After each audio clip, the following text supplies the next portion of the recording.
From the University of Florida's College of Journalism and Communications, you're watching WUFT News. This is a WUFT News update. I'm Elizabeth Biro. And I'm Meghan Porterfield. Thank you for joining us. We start with national news. Supreme Court Justice Stephen Breyer made his plans to retire official today, and President Biden confirmed his commitment to replace him with the court's first Black woman justice. NBC's Alice Barr has the latest from Washington. President Biden today standing alongside Supreme Court Justice Stephen Breyer and on the verge of history. Today, Justice Breyer announces his intention to step down from active service. Justice Breyer will retire at the end of this term after nearly 28 years on the High Court. Through it all, Justice Breyer has worked tirelessly to give faith to the notion that the law exists to help the people. The 83-year-old had been under pressure to step down while Democrats control the White House and Senate. The opening allows the president to fulfill a key campaign promise. The person I will nominate will be someone with extraordinary qualifications, character, experience, and integrity. And that person will be the first Black woman ever nominated to the United States Supreme Court. It's long overdue in my view. President Biden planning to announce his pick by the end of February, with Senate leadership promising swift confirmation. It could be the boost the president needs to counter his slumping approval ratings. Many Democrats already celebrating an historic choice. How many times have you heard it said that Black women are the backbone of the Democratic Party? Well, you just can't say it. You got to show it. On the short list of nominees, federal appellate judge Ketanji Brown Jackson, who clerked for Justice Breyer, and California Supreme Court Justice Leandra Kruger, the man they could replace, today offering the same words he gives to students. I want you to pick just this up. It's an experiment that's still going on. A call to embrace democracy in a time of deep division. In Washington, Alice Barr, NBC News. International tensions are heating up over the prospect of another Russian invasion of Ukraine. Russia is studying a written response by the U.S. to Moscow's demands. Their initial reaction is that the U.S. notes contain nothing positive on the main issue of NATO expansion eastward. Ukraine is preparing in case the diplomacy fails. The U.S. believes Russia's military buildup is accelerating, with military exercises in the Black Sea, firing drills in the Baltic Sea, plus tank, artillery, and missile practice along the Ukrainian border. The Coast Guard announced today that 4 additional bodies were found off the coast of Florida. It's part of the search for dozens of missing people from a boat that capsized over the weekend. The Coast Guard suspects the boat was being used for human smuggling. One survivor was rescued about 40 miles off Fort Pierce on Tuesday. The Coast Guard plans to call off its active search for survivors at sunset. When most people think of wild animals in Florida, the alligator comes to mind. But there are plenty of others. WUFT's Christina Pugliese looks at the primate situation caused by the exotic pet trade in the state. While some people opt for a cat or a dog, Carrie Bagnell prefers primates. They kind of chose me. She's the founder and director of Jungle Friends Primate Sanctuary in Gainesville. Her journey started around 30 years ago when an ex-boyfriend bought her a capuchin monkey named Samantha. She created Jungle Friends to help save monkeys like her old pet.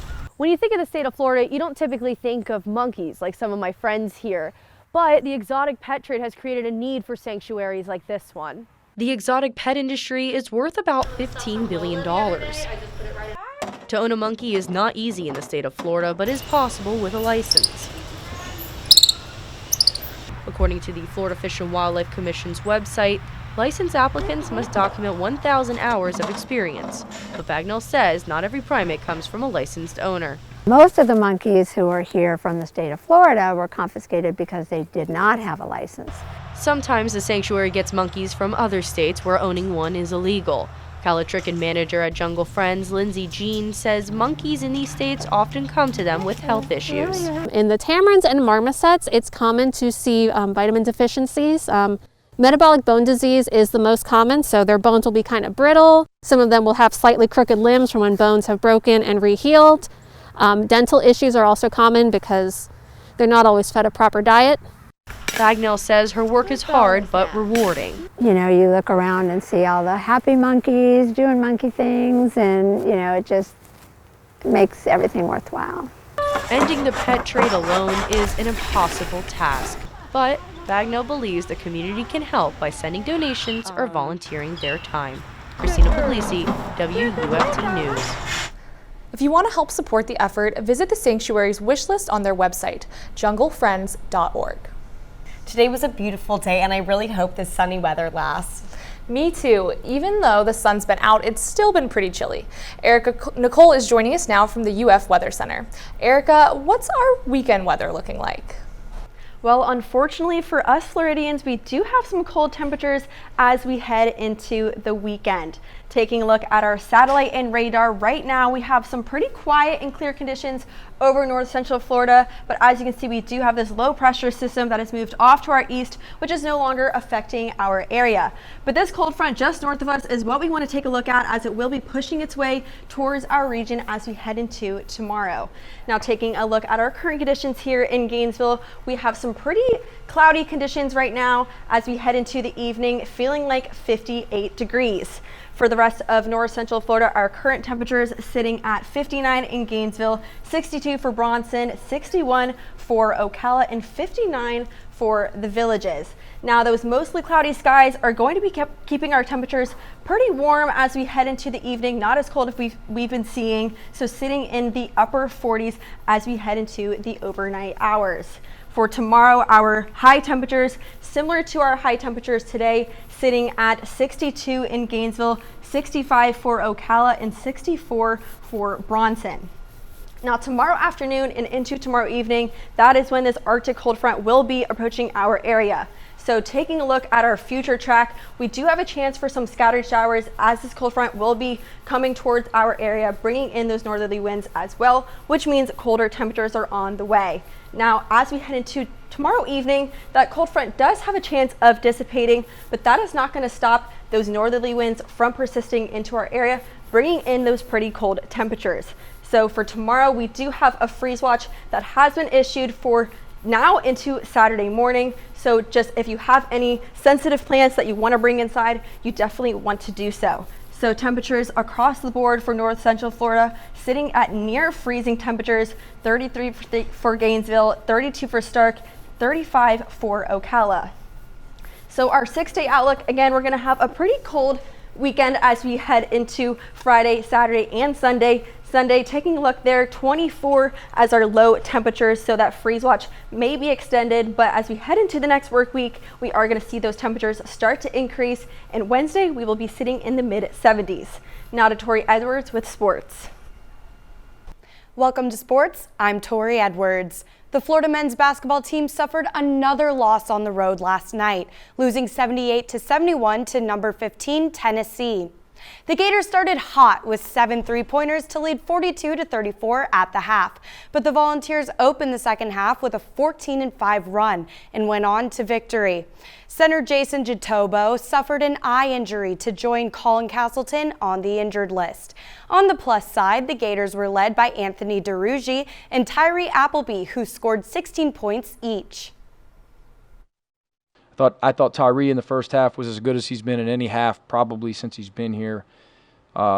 Dictating tempo, decisions, quarterbacking, playing within himself, getting guys shots, as elite speed, was crawling up in him. He did a good job. The Gators return home to the O-Dome as they will host Oklahoma State on Saturday for the SEC Big 12 Challenge. Tip-off for that game is set for 4 p.m. The number 4 Florida gymnastics team will welcome number 13 Arkansas tomorrow for the 16th annual Gators Link to Pink meet. Both teams will be putting aside school colors and instead wear pink to show support for the fight against breast cancer. The Gators are on a roll after last Friday's victory on the road over Georgia. Trinity Thomas and Leanne Wong each posted the nation's leading uneven bars mark of 9.975. Thomas's win on the bars and on the beam brought her a second consecutive honor as SEC Specialist of the Week. Tomorrow's meet kicks off at 8:15 at the O'Connell Center. The SEC Network has TV coverage. We have a slate of local high school basketball tipping off tonight. In boys hoops, the Hawthorne Hornets travel to play the Fort White Indians. The Lafayette Hornets host the Chiefland Indians. And on paper, the big matchup tonight is the Bronson Eagles going head-to-head with the Newberry Panthers. All of these games are set to start at 7:30. On the girls' side, the Hawthorne Hornets host the North Marion Colts. The Bronson Eagles will battle it out with the Newberry Panthers. Both of those games tip off at 6. Finally, the Rock Lions have a date with the Gainesville Hurricanes at 7. Max Prep rankings have the Rock up to number 14 right now. That's your look at sports. Now back to the desk. Thanks for keeping up with WUFT News on Facebook. I'm Elizabeth Biro. And I'm Meghan Porterfield. That's our time for now, but remember, your Florida news is always on at WUFT.org.